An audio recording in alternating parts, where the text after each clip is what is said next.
Hello, welcome to part 2 of my analysis of the Mance Rayder is Arthur Dayne theory. I was originally going to jump straight into Oswell, Whent, and Gerald Hightower, however I realized that I skipped over a handful of things surrounding Mance Rayder that I need to discuss because they are critical elements, however tangential. The most interesting and prominent of these is the sword fight between Jon Snow and Mance Rayder. Essentially the claim is that, because Jon Snow is such a good sword fighter, it would take someone of great skill to beat him, and Mance Rayder, disguised as the Lord of Bones, is able to beat Jon up quite well. His footwork and his choice of the two-handed greatsword undoubtedly prove that he is Arthur Dayne. This may seem like rather shocking evidence, however I think it's more in the vein of the Dornishman's wife, where it sounds much more shocking than it can actually be verified to be. So let's start off with Jon Snow. Now there seems to be an odd assumption floating around that because Kit Harington was attractive, Jon Snow in the books must be a fantastic sword fighter.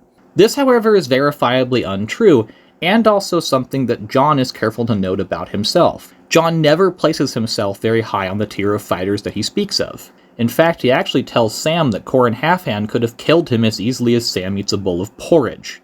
Shut the fuck up, random internet guy. We see Jon Snow fight several people in the books. He takes on like 3-on-1. Well, yeah, but they're total noobs. Like, these are people Donald Noy questions as to whether or not they've ever touched a sword in their life, let alone had a master at arms to instruct them. Jon also considers Iron Emmett to be his equal, essentially, and Iron Emmett, while noted as a good fighter, is not considered to be one of the special or elite fighters that we hear about, or take note of, either beyond the wall or at Castle Black itself. Both by his own admission and by what we see in the books, Jon is not some kind of crazy or fantastic sword fighter that would be able to give Arthur Dayne a run for his money. Interestingly enough, Jaime Lannister makes a comment about Arthur Dayne that is very similar to the comment Jon makes about Qhorin Halfhand. Jaime seems to think that Dayne could kill him and all of the other Kingsguard together. Fundamentally, for one to argue that Mance Rayder shouldn't be able to beat up Jon that easily, one would have to argue that Jon is a superior fighter or on par with some of the best fighters north of the Wall. An absolutely ridiculous claim if Jon feels as though he is less of a fighter than Qhorin Halfhand, who is on par with these legends from beyond the Wall, and is himself a legend. So the choice of two-handed greatsword, that's obviously gotta be a Dayne giveaway, though. And I would once again come back with my traditional, well, is it? I mean, a lot of people use greatswords. Samwell's dad even has a special legendary Valyrian steel greatsword called Heartsbane. We know that the clans of the mountains often use two-handed swords as the mark of a champion in battle. Ultimately, the claim that someone using a greatsword means there's someone else in the books is just all around shaky. And the fact that Jon gets beat up by a more skilled swordsman is not something we shouldn't expect. And Mance Rayder, while able to defeat him, is not defeating him in such a shocking upset that would imply that Mance Rayder is a god-tier S-rank fighter like Arthur Dayne. He is a great fighter, much better than Jon, and a good metric for determining who's a badass beyond the Wall.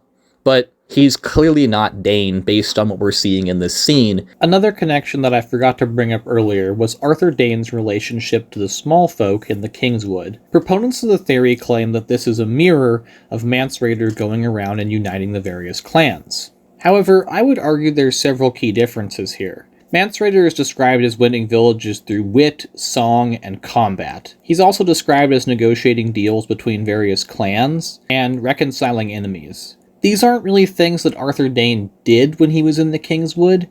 He was hearing the needs and interests of the peasants, and he was trying to serve them as best as possible, but this is a lot different than the work Mance Rayder is doing north of the Wall. Furthermore, it's not mentioned that Arthur Dayne won any of the peasants to his sides by either song or swordplay, and these are critical elements of Mance Rayder's character. He is supposed to be a good warrior and a good bard.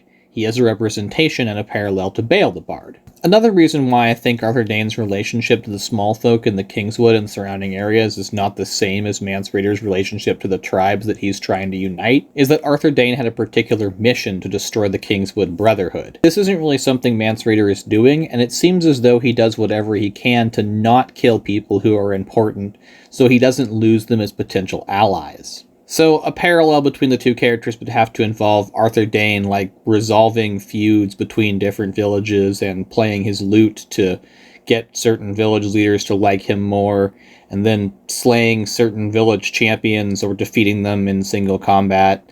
He would probably have to be recruiting the Smiling Knight. I mean, it's hard to make a parallel because they are rather different situations. Granted, they involve some level of diplomacy, but lots of situations involve some level of diplomacy. An additional point that was mentioned is that Mance Rayder is far too kind and interested in Jon Snow, even though Jon Snow should essentially be nothing to him. And I thought this was weird because Jon Snow is the bastard of Winterfell, and if Mance Rayder really does know him as well as he claims to, he probably would have Jon in mind as a political pawn or some kind of piece. After all, Stannis attempts to use him to gain control of Winterfell. Mance Rayder may have some sort of similar goal, or he may see him as some sort of negotiation pathway with various factions in the north. After all, having a Northman on your side that has a potential claim to Winterfell is a rather powerful card if you're attempting to establish a new kingdom in the north. Far from being nothing to Rayder, I think Jon is an important piece that Mance Rayder would have liked to make use of if he'd had the opportunity to. I think the only safe thing that we can say is that Mance Rayder was somewhat overconfident in his trust of Jon. I'd like to add one more thing before we get to some real tough meat that we're going to have to chew on, and that's Alistair Thorne. So Alistair Thorne is an interesting character because he comes to the Wall at the same time that Dayne, Oswell Whent, and Gerald Hightower would have had to have been coming to the Wall if they were coming to the Wall rather than being killed at the Tower of Joy.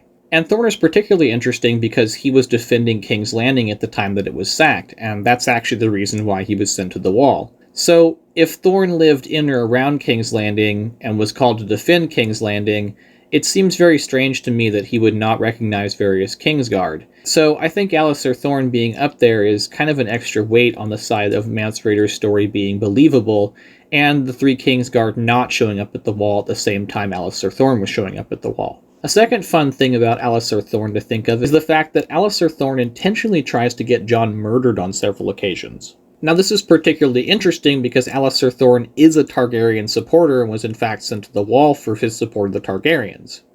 You would think that if Jon was a secret Targaryen, Alistair Thorne might actually be one of the pieces Mance Rayder would be wanting to use because he would have Targaryen sympathies. Also, by serving the Targaryens in their new potential rise, Alistair Thorne would probably get a unique chance to get off the Wall, something that, no doubt, he would like to do. I think this strongly takes away from the idea that Mance has some kind of control or master plan involving Jon. Jon could easily have been killed by Alistair Thorne and Janos Slynt, and Mance Rayder had no ability to prevent it. If Mance Rayder truly was working with Oswell Whent / Qhorin Halfhand, you would think this would be the exact moment that a living Halfhand would be useful. Alright, I'm getting a little sidetracked here, so let's get to that meaty issue I was talking about before. And that is Mance's trip south of the Wall. So, I will grant, this trip makes no fucking sense. This whole story doesn't really make any fucking sense. However, I would say two big things about that. One, it not making sense is not inherently evidence that Mance Rayder is Arthur Dayne. And since we have dismissed so many of the pieces of the Mance Rayder Arthur Dayne theory already, I think we can safely rule out that the trip is some kind of indicator of a Mance equals Dayne conspiracy. Secondly, our author is pretty bad with distance and timing and all those things, and I can see why it would be hard to keep track of. This story may be much more about paralleling Bael the Bard to Mance Rayder and getting in some good old Bael time because Bael seems to be pretty important to a lot of elements in our story. Or this could just be errors that George R. R. Martin is making because George R. R. Martin does make errors. Fundamentally, the Mance trip is totally off and weird, and he does know some bizarre shit that he kinda shouldn't really know. But then again, tons of characters know lines and things that they really shouldn't know. Again, the author isn't perfect, so this in no way is credible evidence that Mance Rayder is Arthur Dayne. However, it is potentially evidence that some sort of interesting conspiracy is going on with Mance Rayder and people south of the Wall, but maybe that's for a future video. So we've torn pretty deep into Mance Rayder. I think we've gone through the vast majority of the elements that comprise this theory, and I'm sorry it's taken so long. I know I told you I would get to Oswell Whent and Gerald Hightower. That's what we're going to do right now. So last video I made the claim that Oswell Whent is roughly the same age as Rhaegar Targaryen and Arthur Dayne.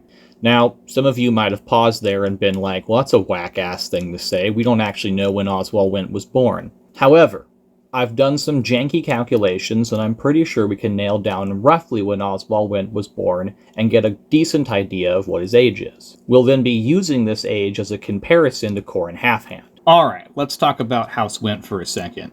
So, House Whent inherits Harrenhal between 233 and 234 roughly. This is after the fall of House Lawston. The Great Tourney at Harrenhal occurs in 281. This means the Whents have owned Harrenhal for roughly 50 years. 48, 49, 47, somewhere in there. We know from Oswell's family tree that he is the son of the second Lord Whent and the uncle of the fair maid at the tourney. His brother Walter is also Lord of Harrenhal at this point, so that means the previous Lord Whent and his father, the even more previous Lord Whent, have both passed away. And this kind of makes sense, again, given Ice and Fire standards. Assuming the first Lord Whent was between 20 to 30 when he got Harrenhal, he would be most likely dead by this point, and his son would still have a pretty high chance of being dead. That is, assuming he was between 10 and 20 when Harrenhal was gifted to his father. This would make it quite likely that the older Walter Whent would be in charge of Harrenhal at this point, and Oswell would be similar in age to Rhaegar Targaryen, or Arthur Dayne. And this kind of makes sense in another way. Aerys himself was known to surround himself with men his own age or younger, and in his Kingsguard, he did appear to preference younger men. Okay, so Oswald Whent's not old. Well, what does that mean? It's not like we actually know how old Qhorin Halfhand is, and if Oswald Whent is Qhorin Halfhand, we have no way of verifying that, or of verifying whether they're too old to be each other. And while I will say it's difficult to riddle out Qhorin Halfhand's age, he is rather well known throughout the Night's Watch, he is somewhat of a living legend beyond the wall, and he is a leader amongst rangers. Additionally, Qhorin Halfhand is never depicted as anything other than a pretty old guy, insofar as I can tell. He's typically drawn with gray hair, and probably is similar in age to Mance Rayder. Okay, I hear you. There's not as strong of evidence for determining the age of Qhorin Halfhand as there is for determining the age of Mance Rayder. And even if Whent is a younger man, Qhorin could simply look a little bit older than he is. So I'd like to move on to a slightly deeper point that the theory brings up. According to the theory, there is a striking similarity between Qhorin Halfhand and Oswald Whent, as when both characters are encountered, they are sharpening their swords with a whetstone. Oswald Whent is seen doing this in front of the Tower of Joy, and Qhorin Halfhand is seen doing it when Jon Snow meets him. And while I think this is an interesting tidbit, my first response would be, well, a lot of people have swords that they sharpen, and most people traditionally use whetstones. I don't see this as any significant evidence.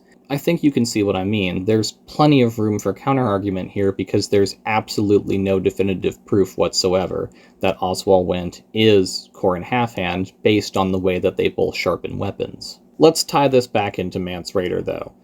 If Mance Rayder can be proven to not be Arthur Dayne, which we have settled, it would appear that the stories in which the Halfhand tells about Mance Rayder are most likely true, which would imply that the general backstory of the Halfhand, as described by the other Night's Watch members and himself, are true. The real Achilles heel of the idea that Oswald Whent is Qhorin Halfhand is the lack of fundamental, solid proof.